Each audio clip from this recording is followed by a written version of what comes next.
ज्ञापन के अंदर हमने जिले के अंदर जो आम जन की समस्याएं बनी हुई हैं, ऐसे मुद्दों के ऊपर जो सरकार जो बिल्कुल सोई भी है, कोई एक्शन तक नहीं ले पा रही, उसी के ऊपर हमने सरकार को चेताने के लिए आज अपना ज्ञापन सौंपा है। और हम उम्मीद करते हैं कि इस ज्ञापन को सरकार सीरियसली लेगी।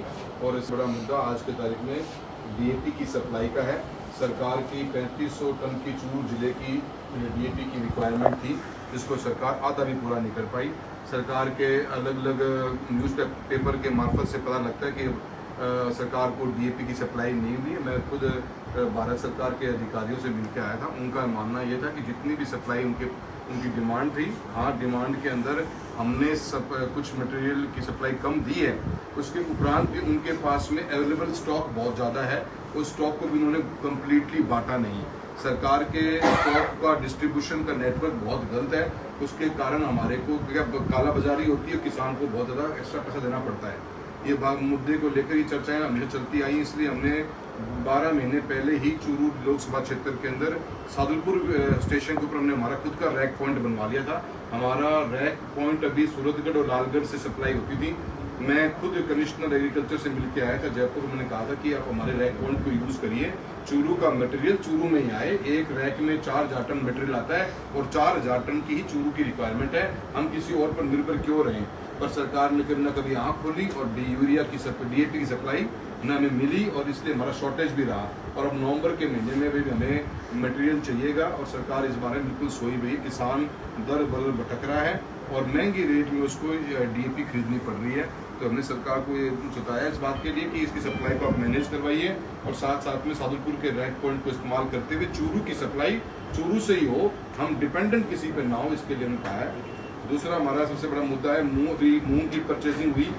टोकन में सरकार ने पूरा प्रचार प्रसार नहीं किया। अचानक से पोर्टल खुला और पोर्टल के अंदर उसमें 2 दिन के या 3 दिन में पोर्टल बंद हो गया। 75% से ऊपर किसान इससे वंचित रह गया, क्योंकि इसमें कैपिंग थी कि मैक्सिमम 25 क्विंटल लेंगे। सरकार एक तो क्लेम ये बात करती है कि हमने मूंग की परचेज MSP में हम परचेज कर रहे हैं, पर वो परचेजिंग पूरी किसान की तो होती नहीं। आप उसकी फसल ही पूरी नहीं खरीदते, उसके बावजूद भी 25 क्विंटल का ही कैपिंग है। और उस कैपिंग के अंदर भी सरकार की मिसमैनेजमेंट के कारण आपने तहसील लेवल को उसका एक बेंचमार्क मान लिया कि तहसील लेवल पे जो पैदावार होगी उसका 25% भी हम हिस्सा लेंगे। तो ये तो फिर कई गांव क्या हमारे 80% से ऊपर गाँव रह गए, और उस पोर्टल न खोलने के कारण आज किसान वंचित है। 2000 रुपये क्विंटल प्रति क्विंटल का फर्क है बाजार के भाव में, MSP के भाव में। सरकार वाई लूटना चाहती है MSP में नाम देकर, पर खरीदारी होती नहीं है। इसलिए हमने कहा, डिमांड करी। मैं कल भी अधिकारियों से दिल्ली मिलकर आया था कि आप हमारे को 3 दिन का टाइम और पोर्टल का खोलने का दिया जाए, ताकि किसानों की मूंग की परचेसिंग हो सके। MSP के ऊपर बाजरे की परचेसिंग सरकार ने करी नहीं। मिलेट ईयर के नाम से बातें सरकार करती आई। राजस्थान की सरकार ने न पिछली बार भी बातें कही थी हम खरीदेंगे, और न इस बार बाजरे का कोई सेंटर ही नहीं खोला, और वो इसके कारण किसान को अपना भाव सस्ते भाव में बाजार में माल बेचना पड़ा। ये हमारी MSP की खरीद के ऊपर सरकार से बात रही है। और सबसे अहम मुद्दा जो हमारा चूरू लोकसभा क्षेत्र का और चूरू जिले का भी है, वो हमारे बीमा का है। बीमा के हमारे 3 बड़े मुद्दे हैं जिसके ऊपर हमने सरकार को चेताने का काम किया है। एक 2023 करीब का बीमा, जिसको बीमा कंपनी ने शिकायतें दर्ज करवा रखी हैं, उसकी शिकायतों को कलेक्टर ने सुना, कलेक्टर ने निस्तारण कर दिया। फिर बीमा कंपनी स्टेट में चलेगी। स्टेट में आज तक 1 साल हो गया है, अभी तक सरकार ने स्टेट के अंदर कोई भी बीमा की समस्या को सुनने का काम ही नहीं किया। और 23-24 रवि का न तो कोई आपत्ति है न कोई समस्या है, पर सरकार 1 साल से हो गया ऊपर अपने हिस्से का पोर्टल के ऊपर अपने हिस्से का प्रीमियम जमा नहीं करवा रही। प्रीमियम जमा न करवाने से किसानों को अपना क्लेम मिल नहीं रहा। करीब 250-300 करोड़ का क्लेम 2023-24 रवि का चूरू लोकसभा में आना है, पर सरकार की नाकामी के कारण आज किसान दर बदर भटक रहा है। और 2021 का जो क्लेम हम जिसके लिए लड़ते आए काफ़ी समय से, स्टैक भी बैठा, स्टैक ने फैसला लिया कि हाँ ये पहले वाला फैसला गलत हुआ है, किसानों को प्रीमियम क्लेम क्रॉप कटिंग के आधार पर मिलना चाहिए था। वो अपना फैसला भारत सरकार को भेज दिया। भारत सरकार से संतुष्ट नहीं हुई। भारत सरकार ने फिर कोई जवाब लिख के मांग लिए। वो जवाब आज राजस्थान सरकार के पास पड़े हुए हैं। राजस्थान सरकार उनके ऊपर को जवाब दे नहीं पा रही और ये एक कभी इधर कभी उधर करते करते 8-9 महीने से मार्च में फैसला लिया गया था स्टैक के द्वारा कि चूरू जिले के किसानों को क्रॉप कटिंग के आधार पर क्लेम दिया जाए। उसका फैसले का आज तक निस्तारण भारत सरकार के लेवल पे पेंडिंग पड़ा हुआ है। वहाँ के अधिकारी कहते हैं कि राजस्थान सरकार ने जवाब नहीं दिया, राजस्थान के अधिकारी कहते हैं कि भारत सरकार के पास फाइल पड़ी हुई है। इसी उल्टा पुल्टी में किसान हमारा बड़ा भारी परेशान और हमने इस बारे में भी सरकार को चुकाने का काम किया है। और बिजली और पानी के हमारे बेहतरीन बहुत ही बेहतरीन समस्या हो रखी हमारी इतनी ज़बरदस्त है जिसका हम बोल नहीं सकते, क्योंकि मुद्दा RDSS के एग्जीक्यूशन का है। 2 किसान को बिजली टाइम पे मिल नहीं पा रही, बुआई का सीजन चल रहा है, 48,000 डानियों में विद्युतीकरण करना है, जिसके अंदर आज गवर्नमेंट ने 6,000 डानियों कोटा दिया चूरू को। आज 1.5 साल हो गए, 400 डानियों में कनेक्शन नहीं कर पाए और बिजली के ऐसे बुरे हालात। उसके ऊपर से सरकार की हेड तो देखिए कि एक आम किसान के 5-5 लाख 10-10 लाख रुपए की पर्ची काटने का काम किया जा रहा है। राजस्थान की सरकार कह रही इन्वेस्ट इन राजस्थान का प्रोग्राम चलाएंगे और दिसंबर में बड़ा प्रोग्राम करने का प्लानिंग करी है।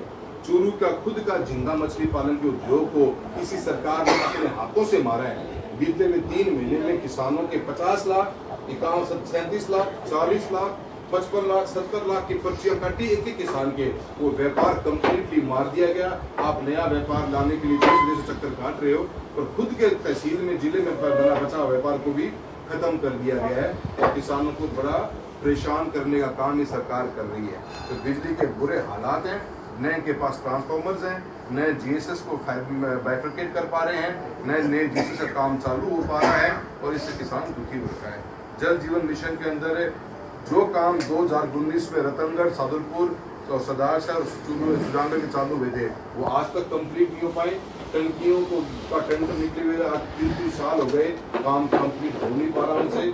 और तारानगर तहसील हमारी जो आपनी योजना के पहले चरण से जुड़ी हुई थी, उस योजना का भी आज तक टेंडर नहीं खुल पा रहा। 3 बार टेंडर हो गया, 600-750 करोड़ के टेंडर है ये, कभी खुलते हैं फिर बंद हो जाते हैं। अब टेंडर खुल गया है, वर्क ऑर्डर गवर्नमेंट देने की पोजीशन पे नहीं आ रही है। और सबसे महत्वपूर्ण जो हमने भी बात करी है कि सरकार एक तरफ तो बिजली, पानी और चिकित्सा के जैसे चीज़ों पे तो फोकस कर ही नहीं रही। ये DAP और बीमा का जैसे योजनाओं पे जो किसान से डायरेक्ट कनेक्टेड है उसके ऊपर नजर नहीं।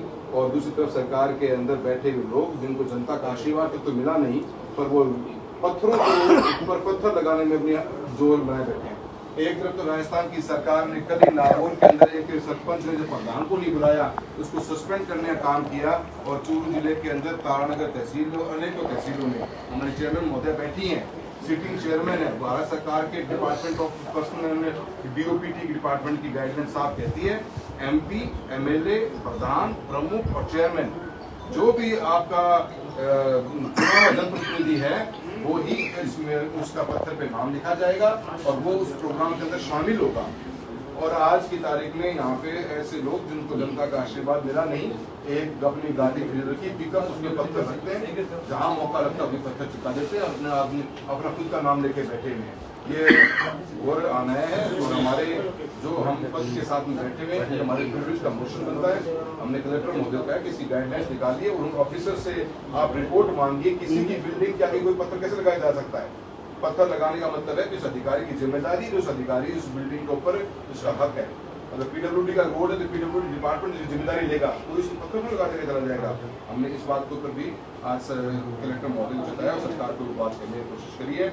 और रंजीसर पहाड़ी और हमारे अनेकों पहाड़ियों पर हमारे आम जो वहाँ पे लोग किसान रहते हैं, गाँव के निवासी रहते हैं, उन पंचायतों में रहते हैं, उनके साथ हो रहे दुर्व्यवहार और जो मिट्टी लंबा उड़ रहा है उसमें सरकार का फोकस नहीं, बीमारियाँ बढ़ती जा रही हैं। और DMFT का जो फंड है उस फंड को भी हम और जगह डाइवर्ट कर देते हैं। हमने यही कहा है कि रॉयल्टी के ठेकेदारों को कहा जाए कि वो बदतमीजी ना की जाए और कॉर्पोरेशन के साथ में उन पंचायतों में जहाँ पे माइनिंग हो रही एक्टिविटी हो रही है उनको साथ लेकर चलने का व्यवस्था बनाए।